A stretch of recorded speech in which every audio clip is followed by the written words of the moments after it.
Hey cats and kids, it's Von Hot Rod, and guess what? We're at SEMA 2024.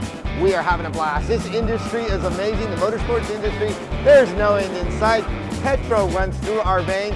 I'm here, you know me as a pinstriper. Believe it or not, this is my 37th SEMA show. I've been coming here for 37 years. Walked in the door as a punk kid with a little hot rod shop, and you never know 37 years later where I'll go. So keep that dream alive, set a goal in your life, meet that goal, and you never know where this industry will take you. I'm Von Hot Rod. This is SEMA Show.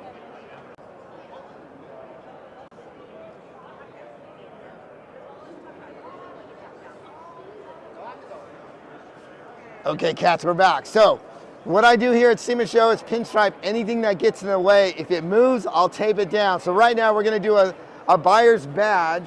So badges are really big here at SEMA. So pinstriping has been around, believe it or not, since the Egyptian times. They found pinstriping on chariots back in the day. And of course, everybody knows the Ford Motor Company, they were doing hand pinstriping on Ford Model Ts back in the day. The brushes are made out of squirrel hair. Yes, that's what you heard, squirrel hair. They're all handmade. And you just mix up the paint. The paint is one shot. It's made by one shot. It's enamel based. You dip it in the can and off you go. And there's no end in sight of what you can do with a pinstriping brush. It's a lot of fun. It's very hands-on. There's not an app for what I do. Everything is old school. And this is Von Hot Rod Pinstriping.